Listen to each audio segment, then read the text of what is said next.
जय हिंद, नमस्कार, welcome to all of you study 91 official YouTube channel. My name is Anand Dubey और आज हम लोग डिस्कस करने वाले भाई क्या कि आज हम लोग टेस्ट पेपर नंबर 13 डिस्कस करने वाले हैं। जैसा कि आप लोग देखते हो यूपी पुलिस में क्वेश्चंस आते हैं सेम हूबहू हम लोग कोशिश कर रहे हैं। हूबहू का मतलब ये हुआ कि बिल्कुल उसी के पैटर्न पे क्वेश्चंस हम यहां मॉडल पेपर यूपी पुलिस का सॉल्व करा रहे हैं। तो चलिए आई भाई बिना डिले किए हम लोग स्टार्ट करते हैं यूपी पुलिस का टेक्स्ट पेपर नंबर 13वां पेपर। आज अपने आप को अच्छे से इवेल्युएट करिए, समझिए कि भाई आप कितने क्वेश्चन सॉल्व कर पाते हैं, हमारी प्रिपरेशन कितनी है, ये सारी चीज़ों को आपको ध्यान में रखना है। और आपको पता भाई मैथ्स की डेली क्लास कितने बजे होती है भाई? 7 बजे। तो शाम को 7 बजे डेली आते हैं। जो लोग क्लास को लाइव नहीं ज्वाइन कर पाते हैं वो लोग कोशिश करें भाई कि आप जाओगे स्टडी 91 के प्लेलिस्ट में और डालोगे भाई शिवानंद सर, यानी शिवानंद सर के सारे वीडियोज आ जाएंगे। जितने सारे टॉपिक डिस्कस किए हैं और जितने सारे मॉडल पेपर और टेक्स्ट पेपर डिस्कस किए हैं सारे वहां आ जाएंगे। तो एक बार जरूर प्रैक्टिस करिए और उससे आपको एग्जाम में बहुत हेल्प मिलेगी। बाकी आपको क्लासेस कंफर्म है, रीजनिंग क्लासेस, हिंदी क्लासेस सभी जो है अपने अपने टाइम पे प्रॉपरली चलती हैं। तो फिलहाल चलिए हम लोग डायरेक्टली पहले क्वेश्चन पे आते हैं, यानी UP police model paper number यानी टेस्ट पेपर नंबर 13 का पहला क्वेश्चन। 10,500 सोहन, मोहन और रोहन। भैया सोहन साहब, मोहन साहब, रोहन साहब में 35, 40 और 30 के अनुपात में बांटा गया है क्या? कुछ पैसा 10,500 रुपए कहो। हाँ सर। मोहन तथा रोहन को कुल कितना हिस्सा मिलेगा? एक चीज ध्यान रखिए ना, तो चाहे आप लोग क्या करो इसको और जो है लीस्ट फॉर्म में जब से रेशियो दिया ना, तो यहां से 5 7 35, 5 8 40, 5 36 ये भी हो सकता है ना।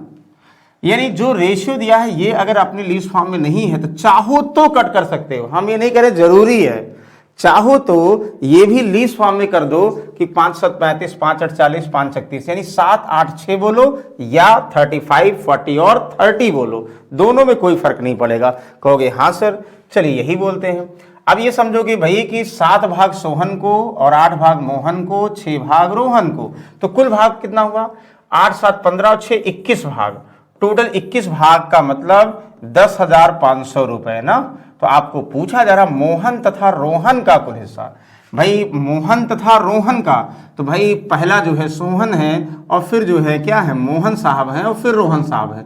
मोहन और रोहन का मतलब 8 6 14 की वैल्यू आपको बताना है, यानी मोहन और रोहन का टोटल हिस्सा बताना। कहोगे हाँ सर, देखो 7 8 6 हो गया ना, तो टोटल तीनों भाग 7 + 8 + 6 21 पार्ट की वैल्यू दिया है, यानी कुल भाग दिया गया है। और आपको मोहन और रोहन का मतलब 8 से 14 की वैल्यू चाहिए।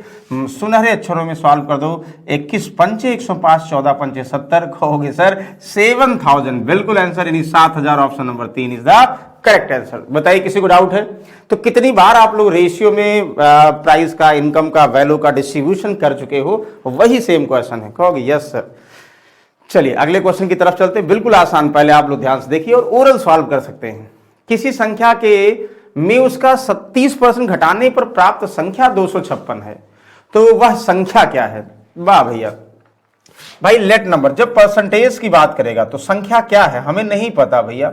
तो संख्या आप लोग क्या मानते हो? या तो x मानते हो या तो 100 मानते हो। अगर परसेंटेज में डायरेक्ट कनेक्ट हो रहा तो 100 मानते हैं, जहां कंफ्यूजन है वहां भाई x तो आपका है ही। संख्या 100 है, कह रहा है संख्या का 30%, तो भाई संख्या 100 है उसका 30% घटाओगे तो कितना हो जाएगा? 70 हो जाएगा ना। बताओ कोई डाउट है? तो संख्या का 30% घटाओगे 70, यानी 30 अगर हम इसमें से कम कर देंगे तो 70 हो जाएगी। अब संख्या पहले ये थी, 30 कम किया 70 हो गया। तो घटाने पर प्राप्त संख्या 256 है। तो हमने जो है ये ध्यान दीजिए 100 माना था, उसमें से 30% घटाया तो 70% संख्या का मान आया हमारे लेट के हिसाब से, और एक्चुअली में संख्या घटाने पर 256 हो गई। 70 की वैल्यू 256, 100 की वैल्यू चाहिए। 70 की वैल्यू दिया है तो 1 की वैल्यू निकालोगे 256 डिवाइड बाई 70, तो 100 की वैल्यू यानी नंबर संख्या निकाल सकते हो। कहोगे हाँ सर, बिल्कुल आसानी से निकाल सकते हैं, बता दोगे। कैंसिल हुआ, 7 3 21 हुआ। कहोगे हाँ सर, 4 7 6 42, हाँ सर 42, 4 46, ये एक जीरो है यहाँ पे ना, 7 6 42 और 4 46, 7 5 35 ना 50, 7 7 49, 7 1 7, 365.71। यस बिल्कुल, option number 4 is the correct answer. नहीं डिवाइड होगा तो भाई 2 प्लेस तक लिखोगे ना, 2 पॉइंट तक लिख दोगे, जो आएगा आंसर हो गया। कहोगे यस सर, वेरी गुड। एक दुकानदार किसी वस्तु के अंकित मूल्य पर 10% का बट्टा देता है और फिर भी 20% लाभ कमाता है। यदि अंकित मूल्य 800 है तो उस वस्तु का क्रय मूल्य। ऐसे क्वेश्चंस बहुत बार आप देखने को मिले होंगे, यानी हर बार जो है एमपी दिया होगा, डिस्काउंट के बाद बेचता है तो सीपी निकालना होगा, या क्रय मूल्य दिया हो बेचेगा और डिस्काउंट देगा तो आपको मार्क प्राइस यानी प्रिंटेड प्राइस निकालना होगा। तो बिल्कुल ये एक ही है और हर बार हमें लगता है कि जब भी मॉडल पेपर ले आते हैं ये क्वेश्चन जरूर आपको रिलेट करवाते हैं। तो दुकानदार अंकित मूल्य पर 10% का बट्टा देता, कहो हाँ सर, और फिर 20% का प्रॉफिट लेता, कहोगे हाँ सर। तो मतलब उस दुकानदार का आर्टिकल का एमआरपी जो भी था 10% डिस्काउंट के बाद उसने आर्टिकल को बेचा, जितने में बेचा उस पर 20% लाभ लिया और जो खरीदा होगा उस पर 20 का लाभ लिया होगा, कहोगे हाँ सर। अब क्या दिया गया भाई, आपको अंकित मूल्य 800 दिया गया, कितना आसान सा क्वेश्चन है। अंकित मूल्य 800 दिया है तो 800 का 10% डिस्काउंट देंगे यानी 80 रुपए का डिस्काउंट देंगे, चाहे 10% डिस्काउंट का मतलब यानी 90 में बेच देंगे, यानी 8 9 72 720 में बेच देंगे। याद करो आंसर है ना, यानी आपको 800 रुपए का 10% यानी 80 कम करना है तो 720 ओरल आ जाएगा क्योंकि डेटा आसान है, और 10% डिस्काउंट का मतलब 100 एमआरपी होगा, 90 में बेच देंगे तो 100 की वैल्यू दिया 90 निकाल लोगे, कहोगे हाँ सर। आप कह रहे 720 में बेचते हैं 20% का लाभ होता है, तो भाई 20% लाभ होता है यानी 120 में बेचेंगे और 100 में खरीदा होगा। 20% प्रॉफिट का मतलब यानी अगर 100 में खरीदेंगे तो 120 में बेचेंगे, तो बेचेंगे कितने में दिया है तो उससे सीपी निकाल लो, यानी 120 की वैल्यू दिया 100 निकाल लो, तो 12 छक 72 यानी कितने में खरीदेंगे, आप कहोगे सर 600 में खरीदेंगे। ये पहले हमने सॉल्व किया था, यानी option number 4 is the correct answer. बोलो किसी डाउट है? कोई डाउट नहीं सर, चाहे रेशियो से करो चाहे एमपी से एसपी निकाल लोगे। भाई मार्क प्राइस दिया है, डिस्काउंट के बाद बेचते हैं तो एसपी निकाल लिया ना। अब जितने में बेचते हैं उस पर प्रॉफिट हुआ तो खरीदेंगे कितने में, ये तो आप लोग प्रॉफिट लॉस में स्टार्टिंग में लिखे थे। एसपी दिया हो, प्रॉफिट परसेंट पर बेचा गया, सीपी कैसे निकालोगे, आंसर हो गया, कहोगे वाह सर। अगला क्वेश्चन नंबर 4 भाई ध्यान समझिएगा। कोई वस्तु 10% की हानि पर बेची जाती है, यदि वह 9 अधिक में बेची गई होती तो उस पर 12.5% का लाभ होता, वस्तु का क्रय मूल्य बताइए। वाह बहुत जबरदस्त क्वेश्चन है, ध्यान समझिएगा। भाई वस्तु एक ही है, उसको पहले 10% हानि पर बेचें और फिर कह रहा अगर ज्यादा में बेचे तो 12.5% लाभ हो, तो कैसे करोगे भाई। तो वस्तु का क्रय मूल्य मानोगे, let CP of the article यानी वस्तु का क्रय मूल्य 100 रुपए है। पहले केस में अगर 10% लॉस पर बेचेंगे, 100 रुपए जिसको मान रहे हैं उसको 10% लॉस पर बेचते हैं तो कितने में बेचेंगे, आप कहोगे सर 90 में बेचेंगे ना, कहोगे यस सर, 100 का 10 कम कर दिया। अब करा अगर 9 अधिक में बेची गई होती तो 12.5% का लाभ होता। भाई इस पर 100 रुपए पर लाभ तो भाई जितने में खरीदा उसी पर लेगा ना, तो 100 रुपए को 12.5% लाभ पर बेचेंगे, कितने में बेचेंगे, इतने में। लेकिन ये कब आएगा, ध्यान समझिए, कह रहा है भाई पहले 10% के लाभ पर 90 में बेची गई, अगर इसको आप कितने 9 रुपए अधिक में बेचते, यानी पहले 90 में बेच रहे थे 9 ज्यादा में बेचते, तब जो है उसका विक्रय मूल्य हो जाता। यानी इसका मतलब हुआ जो बाद में सेलिंग प्राइस है और पहले विक्रय मूल्य है उनका अंतर है। भाई 90 में पहले बेच रहे थे, बाद में 112 में बेच रहे हैं, 112.5 में। कब, जब 9 अधिक में बेचेंगे, बात तो वही है ना, ये इधर ले जाओगे, यानी 112.5 और 90 का अंतर है। या ऐसे भी करते हैं 100 से ये -10 हुआ और ये प्लस का 12.5 हुआ, जोड़ोगे 22.5 हो जाएगा। यानी दोनों का अंतर 22.5% की वैल्यू भैया कितना दिया है, 9 रुपए दिया है। तो एक की वैल्यू निकालो, देखो क्या हो जाए, एक का मतलब 22.5 डिवाइड बाई 9, नोट इतना, तो आपको सीपी चाहिए 100 की वैल्यू डायरेक्टली, यानी 22.5 की वैल्यू दिया है और आपको निकालना है 100 की वैल्यू ना। तो एक निकालो, देखो नीचे चलाया नहीं चलाया, हाँ सर, बस हो गया। ये डायरेक्टली आप लोग सॉल्व कर लो, 1 0 यहां करो, 25 9 तो 9 ये कट गया, 25 100 का 100, यानी भैया 40 रुपए आ गया। क्रय मूल्य कितना हुआ, 40 रुपए आ गया। बताओ कोई डाउट है?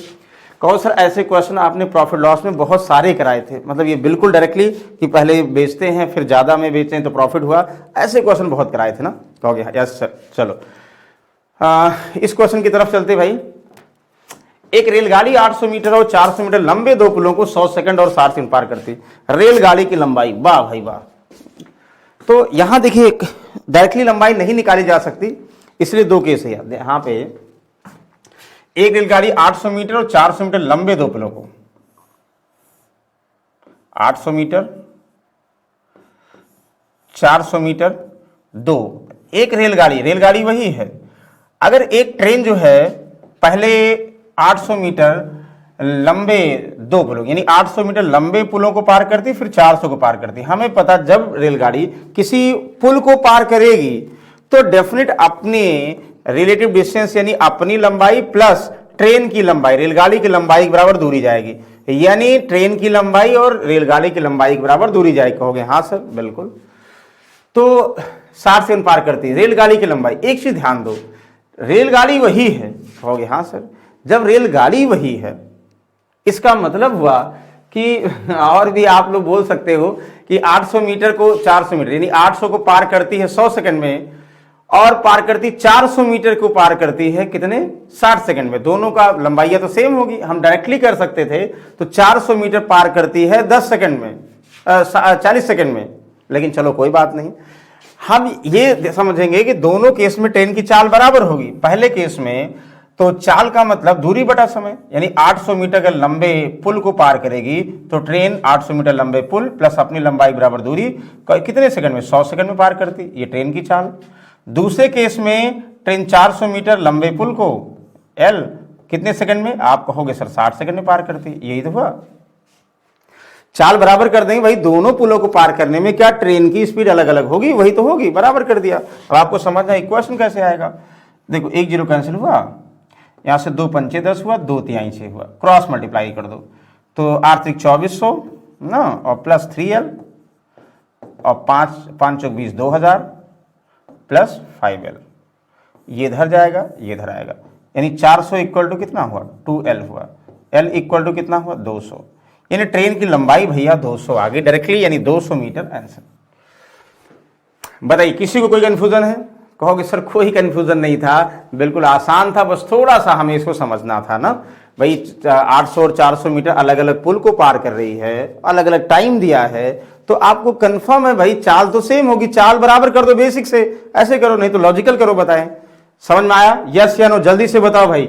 चाल बराबर दूरी बटा समय, इस केस में ट्रेन की लंबाई, चाल बराबर दूरी बटा समय, इस केस में दोनों की चाल बराबर कर दिया, आंसर आ गया।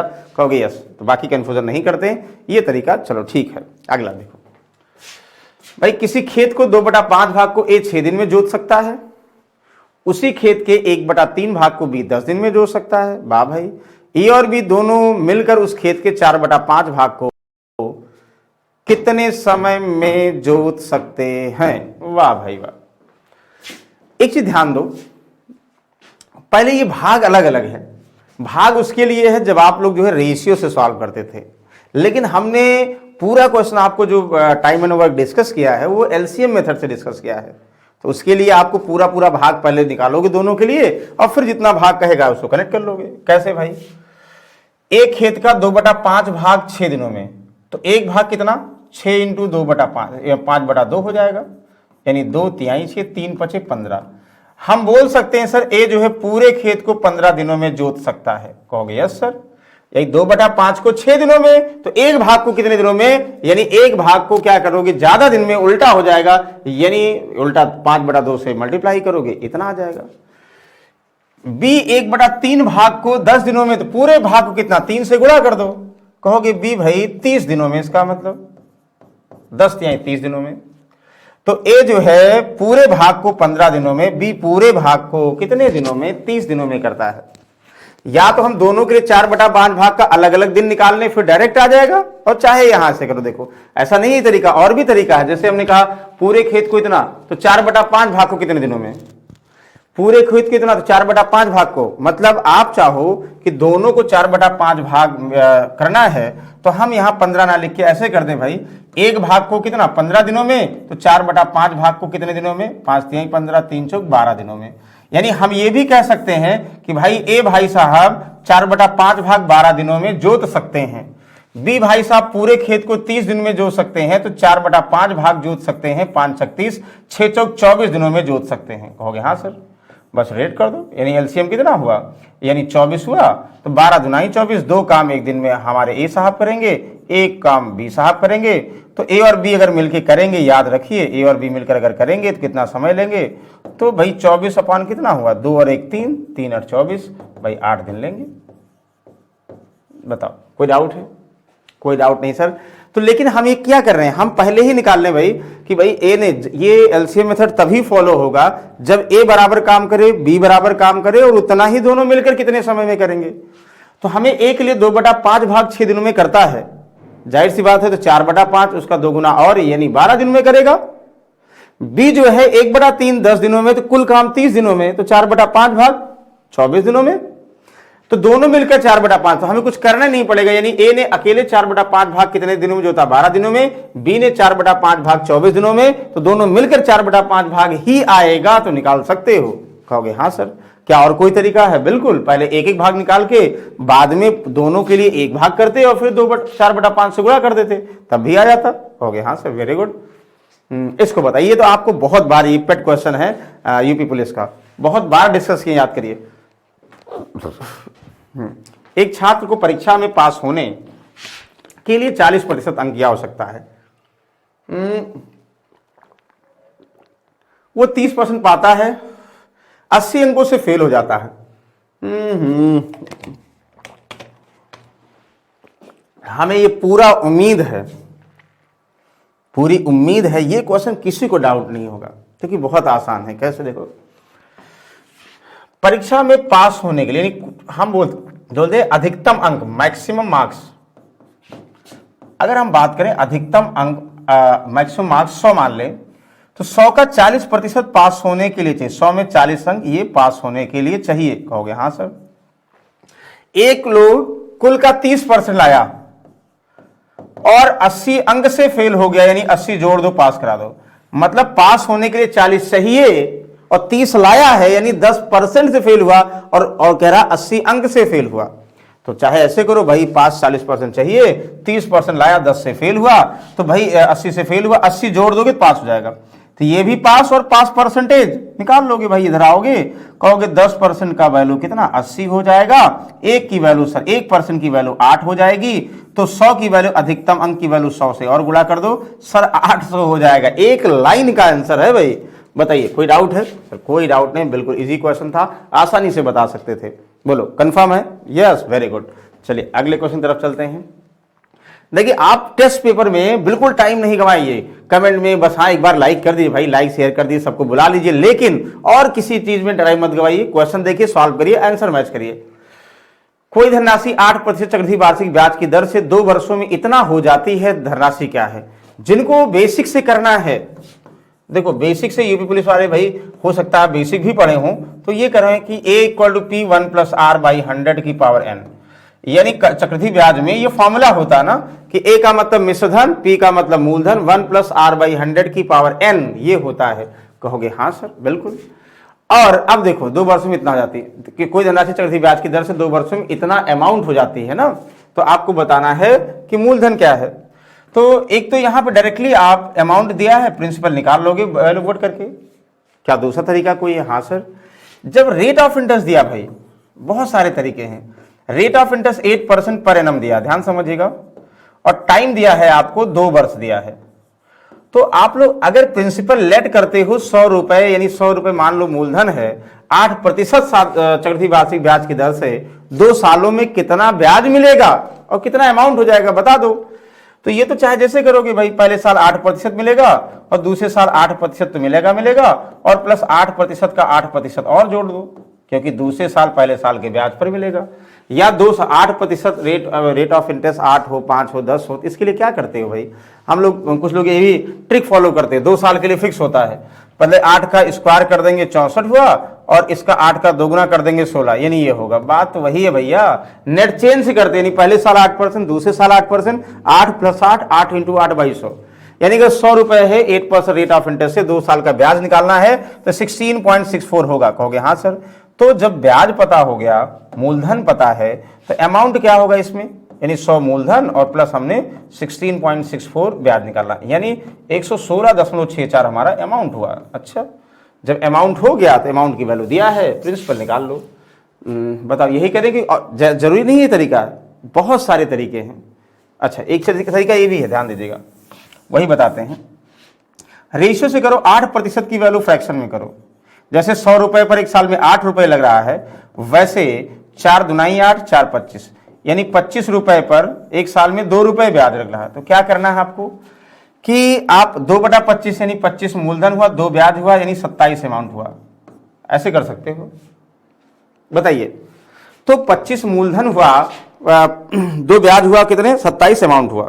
ध्यान दीजिएगा। फिर उसके बाद बोला जाएगा अगले साल फिर से 25 मूलधन हुआ, 2 ब्याज हुआ, 27 अमाउंट, यानी 2 बार जो है ये प्रिंसिपल हुआ, ये ब्याज हुआ, 2 बार इसी को बढ़ा दोगे। यानी 2/5 है, 25 में 2 जोड़ के बढ़ा दोगे। जैसे हो ना 20% बढ़ाना है तो 120/100 से गुणा कर देते हैं। 8% बढ़ाना 108/100, 108/100 2 बार गुणा कर दो। तो वैसे फ्रैक्शन में 25 में 2 जोड़ो, 27/25, 27/5 2 बार गुणा कर दो। 27 का स्क्वायर आपको पता है 729, 25 का स्क्वायर 625, यानी 625 प्रिंसिपल होगा और ये अमाउंट होगा। और इसका अंतर क्या होगा, ब्याज। 9 में से 5 ब्याज, लेकिन ब्याज पूछा ही नहीं जा रहा है, तो ये डायरेक्टली अमाउंट का रेशियो हो जाएगा। यानी 729 अमाउंट है, इसकी वैल्यू 2916 है और प्रिंसिपल 625 की वैल्यू चाहिए। कहोगे हाँ सर।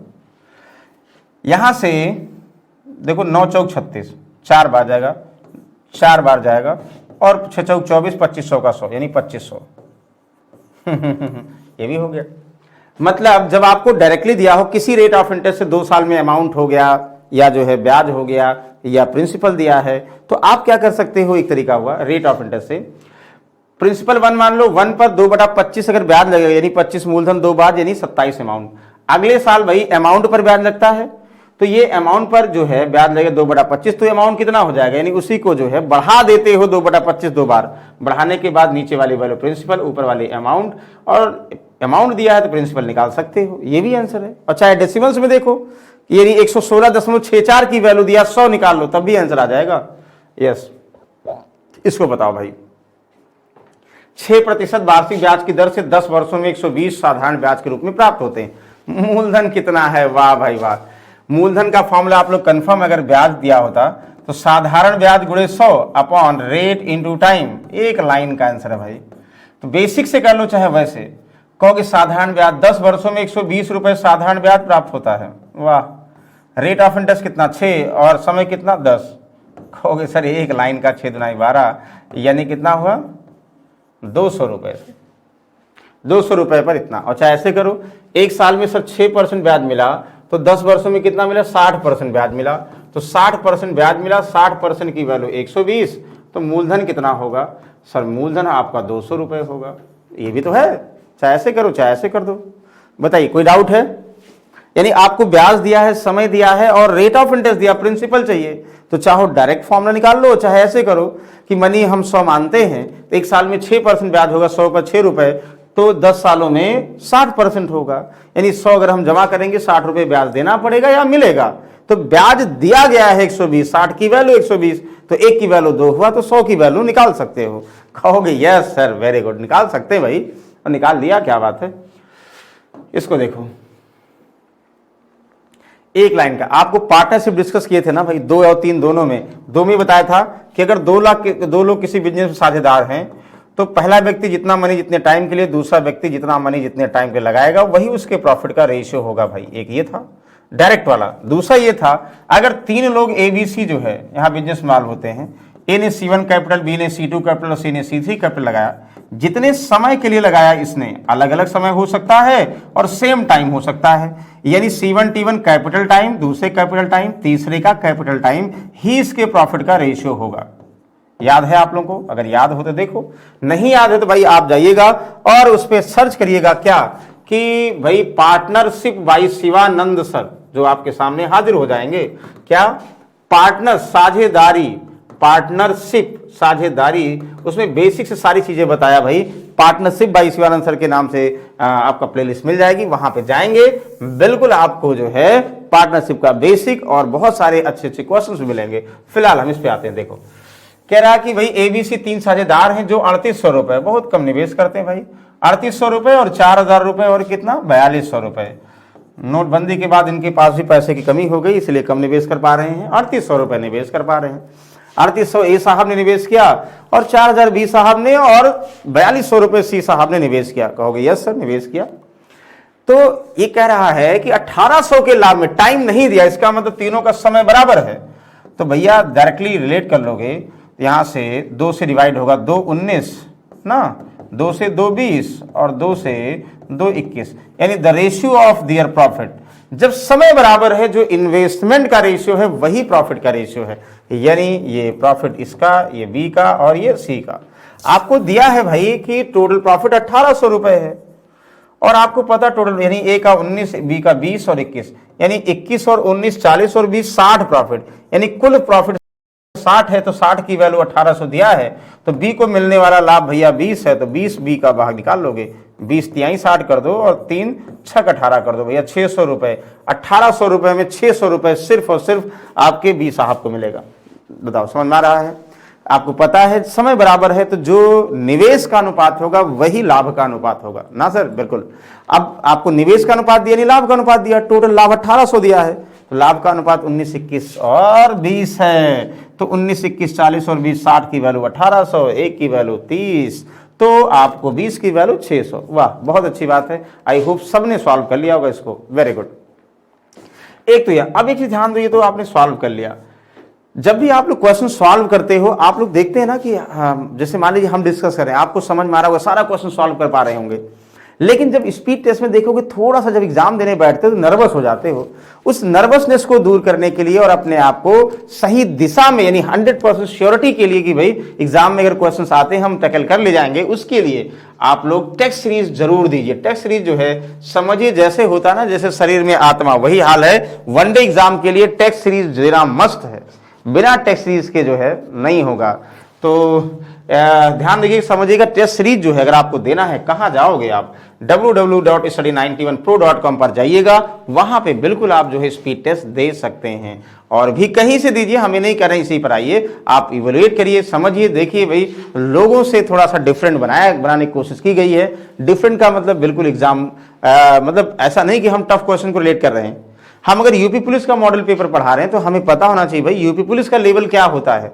अगर हम उसको एसएससी सीजीएल, एसएससी सीएचएसएल या और लेवल का ले जाएंगे तो भाई वो एक अलग चीज है ना। यहां सारा बच्चा बैठता है, यानी यूपी पुलिस में सभी बच्चे बैठते हैं, तो वो एसएससी वाले के लिए आसान है, लेकिन जो यूपी पुलिस की सिर्फ प्रिपरेशन कर रहा है उसके लिए थोड़ा टफ होता है। तो हम कोशिश कर रहे हैं सबको बेसिक से यूपी पुलिस वाला लेवल ही लेके चले ना। चलो फिलहाल नेक्स्ट क्वेश्चन की तरफ चलते हैं। क्वेश्चन नंबर 11वां, निम्नलिखित में कौन सी सबसे बड़ी भिन्न है? कौन सी भिन्न है? आप बताओ भाई, इसमें से कौन सी भिन्न है? दिमाग चकरा गया। ऐसे क्वेश्चन आ जाएगा तो क्या करोगे? अरे सर क्वेश्चन ही नहीं है, कैसे बताएंगे?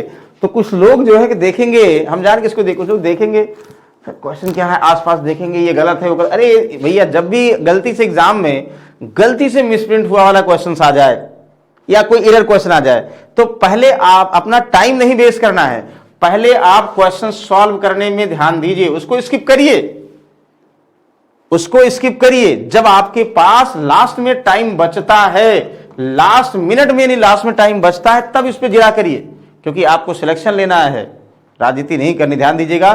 तो अगर ऐसे कहीं गलती होती है तो घबराना नहीं है, ठीक है, हो सकता है ह्यूमन एरर है, बहुत बार देखोगे क्वेश्चंस गलत हैं, हो सकता है आंसर गलत होंगे, कभी कभी एक आध जो है मतलब जो है नंबर्स भी गलत हो सकते हैं, तो चांसेस कम होते हैं, लेकिन मान लो गलत हो जाए तो आपको उस पर जो है मिसलीड नहीं होना है। अपना जो और क्वेश्चन है वो सॉल्व करो, उसको स्किप कर दो, बाद में तो टाइम नहीं। पहले ये क्या होता है ना कि पहले भाई हम ध्यान रखते हैं कि सिलेक्शन के लिए हम एग्जाम दे रहे हैं, पढ़ने के लिए एग्जाम नहीं दे रहे हैं, तो वहां सिलेक्शन के लिए एग्जाम देने का मतलब सिर्फ और सिर्फ मार्क्स लाना है, ध्यान समझिएगा। चलो इसको बताओगे भाई, ए किसी काम को 20 दिन में, बी 30 दिन में, सी 12 दिन में। ए और बी कार्य प्रारंभ करते हैं, 5 दिनों बाद वे कार्य छोड़कर चले जाते हैं। सी से इस काम को कितने दिनों में कर सकता? वाह भाई, इसको आप बताओ क्या? A can complete a work in 20 days, एक काम को 20 दिनों में। B can complete same work in 30 days, 30 दिनों में। C can complete same work in 12 days. तो क्या करोगे? सबका एलसीएम 20, 30 और 12 का एलसीएम क्या होगा? कहोगे सर 20, 30 और 12 का एलसीएम बिल्कुल आसान हो गया, नहीं 60 वर्क हो गया, 60 टोटल काम हो गया। यस, ए 60 काम को ए 20 दिनों में, तो 20 तिहाई 60, एक दिन में 3 वर्क। बी 60 काम को 30 दिनों में करे, एक दिन में 3 दुनाई 60, यानी 2 वर्क पर डे बी करेगा। सी 12 पंचे 60 यानी 5 वर्क पर डे सी करेगा। कहोगे यस सर। तो सबसे पहले वर्क हमें पता हो गया और ए एक दिन में कितना, बी एक दिन में कितना, सी एक दिन में कितना करता है ये पता हो गया। अब क्या करना है, अकॉर्डिंग टू कंडीशन जो कह रहा है रिलेट करो। आपके पास टोटल काम करने के लिए 60 काम है, 60 काम करेगा। अब कंडीशनली कैसे करेगा ये क्वेश्चन बताएगा। और कैसे कर रहा है ये देखो, कह रहा भाई ए और बी एक साथ वर्क स्टार्ट करते हैं। हमें पता भाई ए और बी स्टार्ट करेंगे तो एक दिन में भैया 3 काम करेंगे, बी 2 काम करेंगे। तो ए और बी एक साथ काम करना स्टार्ट करेंगे तो एक दिन में दोनों एक साथ मिलकर 5 काम करेंगे। ए 3 करेगा, बी 2 करेगा, दोनों एक दिन में 5 काम करेंगे। ये एक साथ कितने दिन तक किए, A and B start leave the work after 5, यानी 5 दिन तक इन्होंने काम किया। यानी इसका मतलब 25 काम कर दिया कितने दिनों में, 5 दिनों में। कौन, ए और बी ने मिलकर। समझ में आया ना, ए और बी एक दिन में ए 3, एक दिन में बी 2, एक दिन में दोनों 5, तो एक दिन में 5, 2 दिन में 10, ऐसे 5 दिन में 25 काम कर दिए। Yes very good. अब कर दिया, उसके बाद कह रहा है तो they left but leave the work after 5, यानी 5 दिन बाद सब छोड़ दिए। ए साहब बी साहब दोनों गुस्सा आ गया, छोड़ दिए। अब कहा भैया तुम सी करो, हम नहीं कर पाएंगे। तो भाई 60 टोटल काम है, यानी 5 दिनों में 25 काम कर लिए, बचा कितना, 60 - 25 यानी 35 काम बचा है। ये किसके लिए बचा है, सी को करना है। और सी एक दिन में कितना कर रहा, 5 काम कर रहा। ठीक है सी, हम भी कर देंगे। सी एक दिन में 5 काम कर रहा है और सी को करना कितना है, 35 काम। तो 5 × 7 = 35, यानी अगले 7 दिनों में शेष काम को सी पूरा कर देगा। और यही पूछा जा रहा है, सी शेष काम को कितने दिनों में समाप्त करेगा। भाई सी अगले 7 दिनों में जो 35 काम बचा है, एक दिन में 5 काम कर रहा तो 7 दिन में वो काम फिनिश हो जाएगा। बताओ कोई डाउट है, किसी कोई कंफ्यूजन? कोई कंफ्यूजन नहीं। 5 दिन में सर 50, दोनों छोड़ दिए, बचा 35। तो 35 को सी कितने दिनों में, सी एक दिन में 5, तो 35 को कहोगे वर्क डिवाइड बाई इफिशिएंसी, यानी 7 दिन इज द करेक्ट आंसर। ठीक है ना, वाह। चलिए इसको देखो, ये भी आप लोग बहुत बार सॉल्व कर चुके होंगे। ए और बी अलग अलग रेलगाड़ियों से एक स्थान से विपरीत दिशा में चलना प्रारंभ करते हैं। अच्छा, ए की गाड़ियों की चाल 45 किलोमीटर, बी की चाल 35। 4 घंटे पश्चात ए और बी के बीच की दूरी क्या होगी। जबरदस्त क्वेश्चन। देखो देश बना लिया,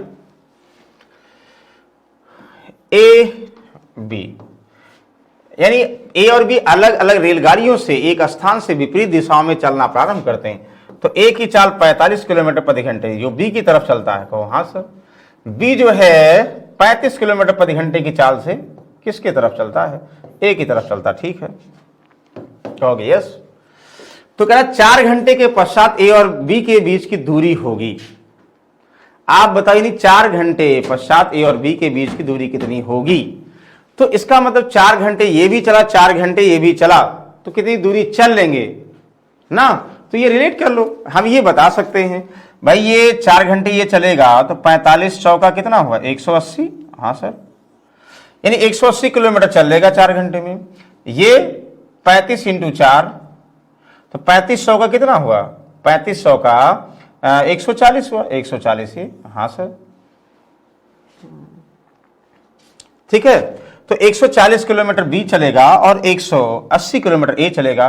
तो दोनों ने कितनी दूरी किया ये हम बता सकते हैं। 0 8 4 12 के 2 2 1 3, यानी 320 किलोमीटर चलेंगे। दूरी कितनी होगी नहीं पता, लेकिन इतना चलेंगे।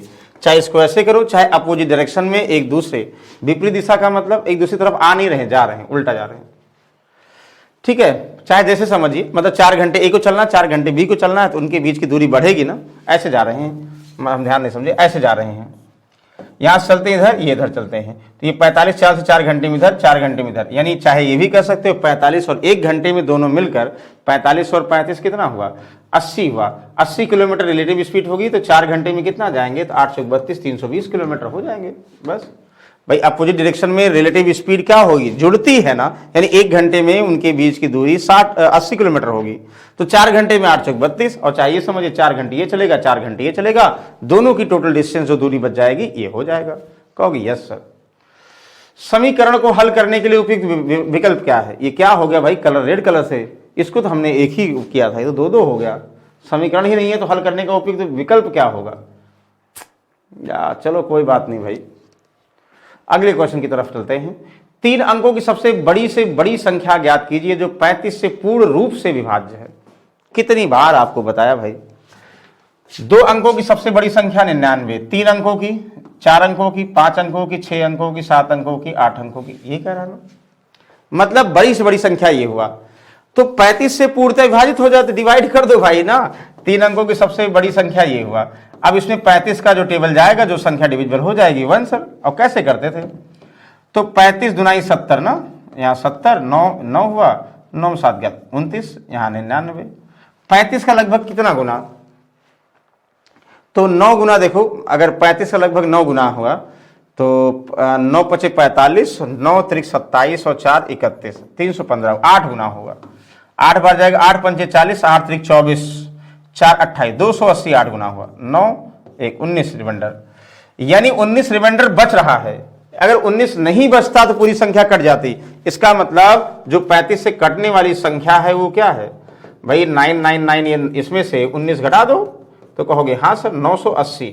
980 जो है 35 से डिविजिबल होगा। तो यही 3 अंकों की सबसे बड़ी संख्या होती है।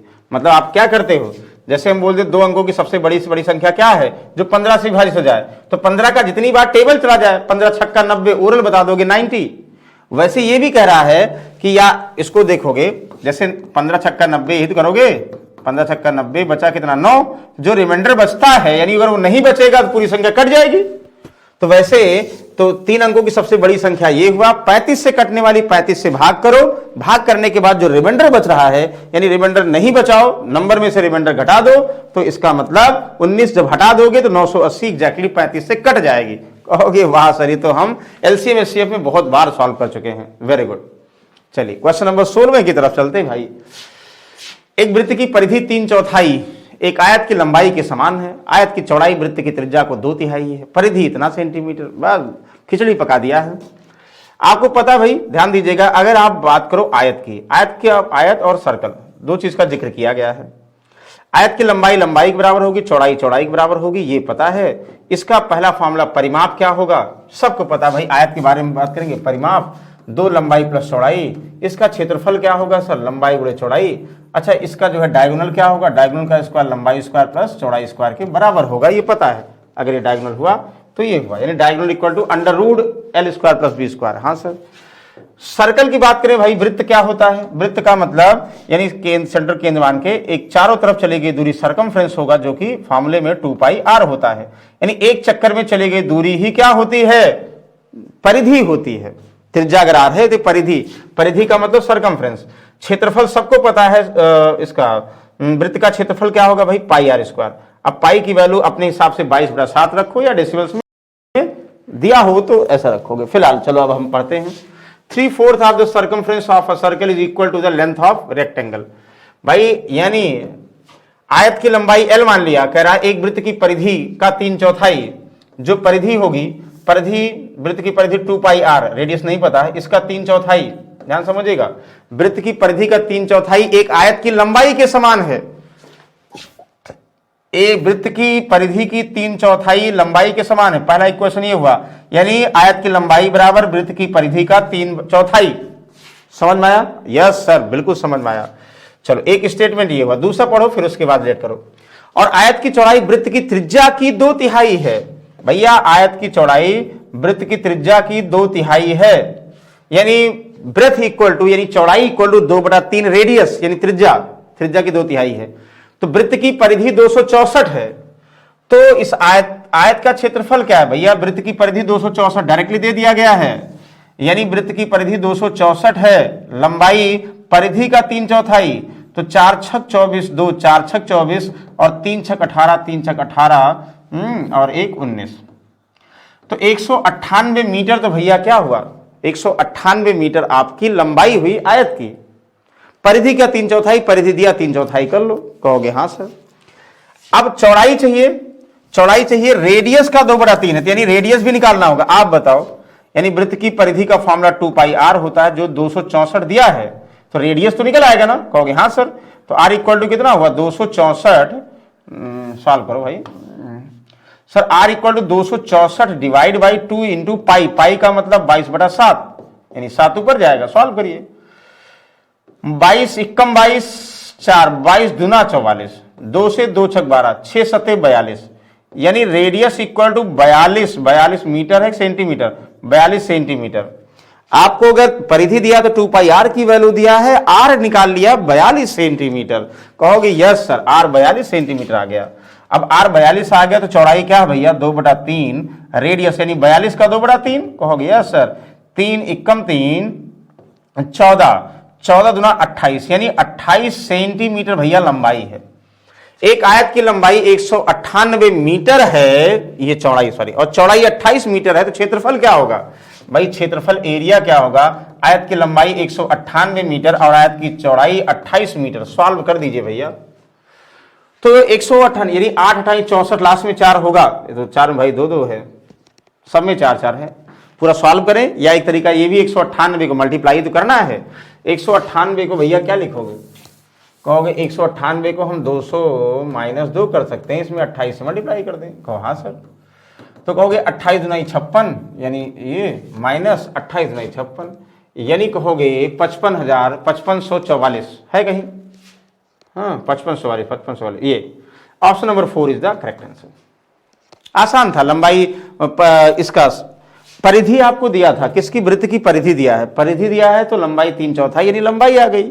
अब परिधि दिया है तो इसका मतलब त्रिज्या 2 पाई आर की वैल्यू दिया, त्रिज्या निकल आया, और त्रिज्या निकल आया तो चौड़ाई निकल आई, चौड़ाई निकल आई तो लंबाई इंटू चौड़ाई, आयत का क्षेत्रफल निकल आया। आंसर सब आपस में कनेक्टिंग फॉर्म में है। कहोगे हाँ सर, वेरी गुड। 17वें की बात करते हैं। 3 संख्याओं का औसत 135 है, इसमें बड़ी संख्या 180 है, अन्य दोनों संख्याओं का अंतर 25 है, सबसे छोटी संख्या, वाह जबरदस्त क्वेश्चन, ध्यान से पढ़िए समझिए भाई। आपको पता है पहली, दूसरी और तीसरी 3 संख्याओं का औसत कितना है? इतना। तो तीनों संख्याओं का योगफल क्या होगा? औसत इतना है 135, तो तीनों का योगफल क्यों निकाल रहे हैं? क्योंकि संख्या रिलेट करने के लिए। तो 35 या 105 यानी 405। देखो 3 × 5 = 15, 3 × 3 = 9, 10, 3 × 1 = 3, 1 = 4, यानी तीनों संख्याओं का औसत 135 है, तो तीनों संख्याओं का योगफल कितना है भाई? योगफल कंफर्म है 405 है। सबसे बड़ी संख्या 180 है, मान लो तीसरी बड़ी है, तीसरी 180 है, तो इसका मतलब हम अगर तीनों संख्याओं के योग में से यानी 405 में से सबसे बड़ी संख्या का योग घटा देंगे, 180 घटा देंगे, तो बाकी दोनों संख्याओं का योग आ जाएगा कि नहीं आ जाएगा? यानी 405 में से भैया 180 घटा दो तो पहली दूसरी यानी इन दोनों संख्याओं का योगफल आ जाएगा। तो 5 ये हुआ और यहाँ पे 2 हुआ, यहाँ 2 हुआ, 225। बताइए कोई डाउट है? नहीं। यानी 225 क्या है? पहली और दूसरी संख्या का योगफल। यानी अगर तीसरी 180 होगी तो दोनों संख्याएं बची हुई कितनी हैं? उनका योगफल 225 है। कहोगे हाँ सर, ये दोनों संख्याओं का अंतर 25 है। अब आपको पता भैया दोनों संख्याओं का अंतर 25 है और योगफल यहां से आएगा, यानी दोनों संख्याओं का योगफल क्या है?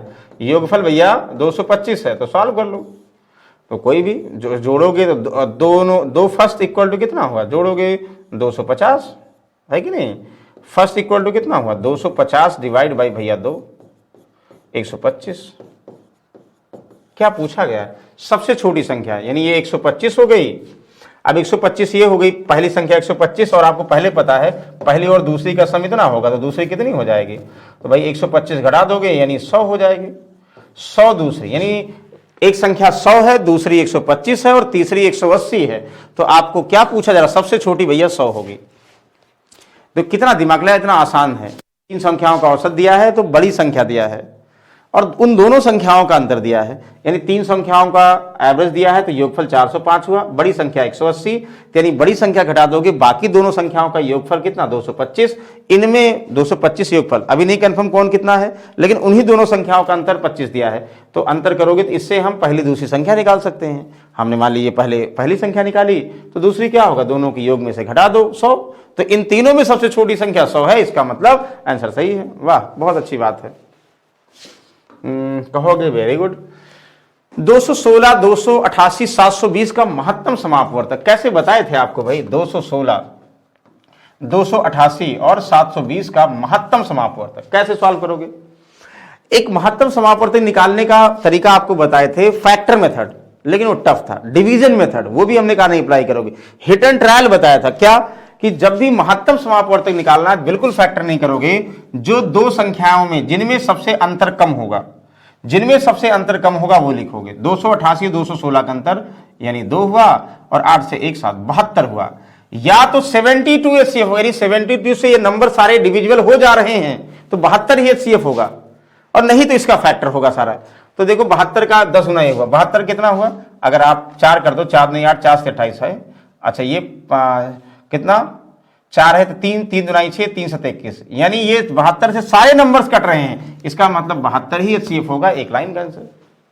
मतलब दो संख्याओं का सबसे जो जिनमें डिफरेंस कम है, अंतर कम है, उनका जो अंतर यानी 72 है, 72 से अगर सारी संख्याएं कट रही हैं तो वही होगा, नहीं तो इसका फैक्टर करके अलग अलग नंबर चेक करोगे तब भी आ जाएगा। ये हिट एंड ट्रायल था, कहोगे यस वेरी गुड।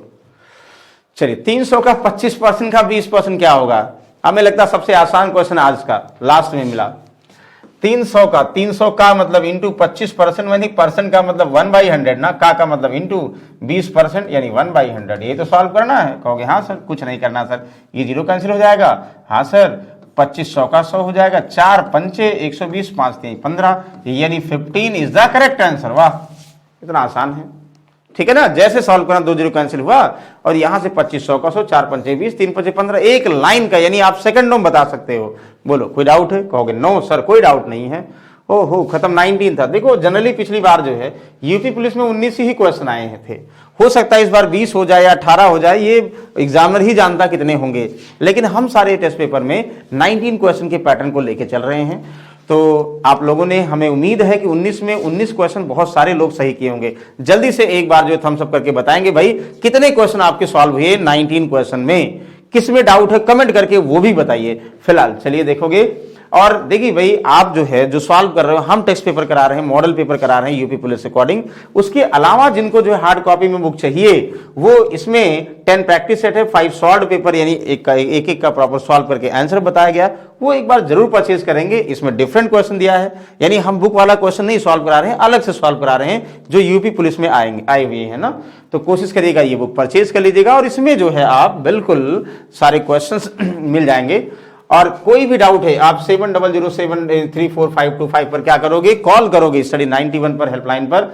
आपको अगर सामान्य अध्ययन की बुक चाहिए या कोई बैच चाहिए, या जो है कोई मतलब कोई भी टॉपिक पढ़ना, किसी से कोई दिक्कत है, कुछ भी है, आप हर चीज का रेजुलेशन आपके पास है भाई, तो बिल्कुल कॉल करके कंफर्म कर सकते हैं। तो चलिए हमें लगता है आज के लिए इतना बहुत है। डेली आपको कितने बजे मिलते हैं भाई? 7 बजे मिलते हैं। और ये भी है जो लोग साथ में नहीं आ पाते 7 बजे, वो लोग बिल्कुल जाएंगे और शिवानंद दुबे का चैनल, शिवानंद सर ध्यान दीजिएगा, शिवानंद सर जाएंगे किस पर, यानी स्टडी 91 की प्लेलिस्ट पे जाएंगे, वहां पर आपको सारे टॉपिक्स मिल जाएंगे। यूपी पुलिस के मॉडल पेपर कुछ हमने कराए हैं, और अभी टेक्स्ट पेपर नंबर 13वां सॉल्व करा रहे हैं। 13 आपको क्वेश्चन, इतने सारे अलग अलग क्वेश्चन मिल जाएंगे जिससे आपको सारे क्वेश्चन रट जाएंगे ना। तो चलिए फिलहाल आज के लिए इतना बहुत है, नेक्स्ट समय में कुछ और मिलेंगे। और आई होप जो है आप लोग बिल्कुल जो है कोशिश करेंगे, टेक्स्ट पेपर जरूर देंगे, यानी स्पीड टेस्ट जरूर देंगे, जिससे जो है आप अपने आप को, जब जैसे हम जो सॉल्व करा रहे हैं, हो सकता है आपको डाउट हो रहा है, तो हमने एक बार बताया, आपके माइंड में आगे सॉल्व कर लिया। लेकिन जब खुद से सॉल्व करोगे ना, तो अपनी कमियां अगर खुद से ढूंढोगे, खुद से सुधारोगे, तो कहीं ना कहीं बेहतर जल्दी बनेंगे, ठीक है ना। तो चलिए नेक्स्ट समय फिर से मिलते हैं, तब तक के लिए गुड नाइट, टेक केयर।